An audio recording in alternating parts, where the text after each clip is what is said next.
It's some alarming statistics regarding mental health care in the United States. Texas ranks number 1 for the worst state for mental health care and has the 5th lowest number of mental health treatments in the nation, while Idaho ranks number 10 on the list for 24.72% for having a mental illness. Louisiana coming in at number 11 with 27.79% of adults with a cognitive disability who were not able to see a doctor due to financial costs, with 62.5% of youth who had a major depressive episode in the past year who did not receive mental health services. I think that overall there's so many aspects to the problem. When we look at it from my perspective, which is intake and in nursing, I see that people don't want to come because maybe they've already been or they've been 10 times, and so their reception is less than pleasant sometimes.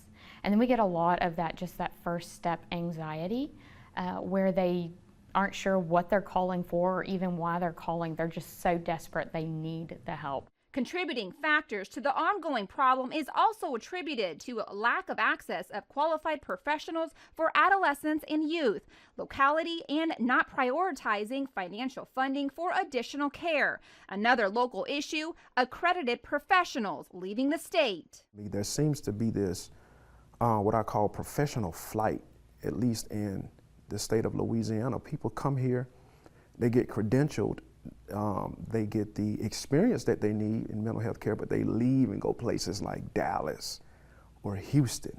So what happens, you take all of those credentials into another state, and so we don't have as many providers. Despite Louisiana being number 11, Dr. Butler says it is a slight improvement from previous year's rankings and that we are trending in the right direction.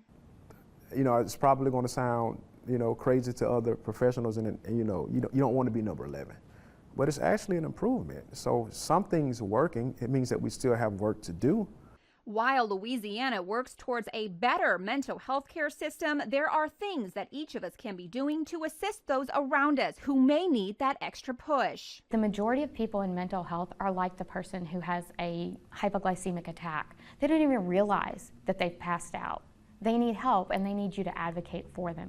So when you see somebody that has a mental health concern or an addiction concern, the best thing you can do is reach out to them and first be their friend, because they don't trust anybody at that point. They don't even trust themselves.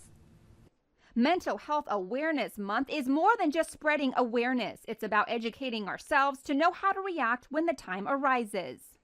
The question is, can we get to a point where we're so aware that we just know how to act?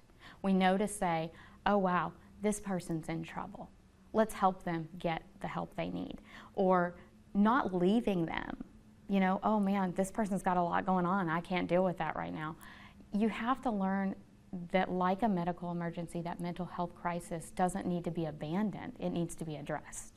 And remembering that you may never know that your kind gesture, positivity, or listening ear may be the difference in someone's life, and when loving your neighbor shapes a new beginning for Louisiana. You got to check on your strongest friend. So anybody that you can touch as a direct correlation of your influence, that's your neighbor. Like if you can lay your eyes on them and you can empathize with their plight and their situation, like that's my neighbor. And so we all have a neighbor. If we all do that, I think we can take our city back one life at a time. It doesn't have to be a grand stage, but golly, Priscilla, we're driving by people every day.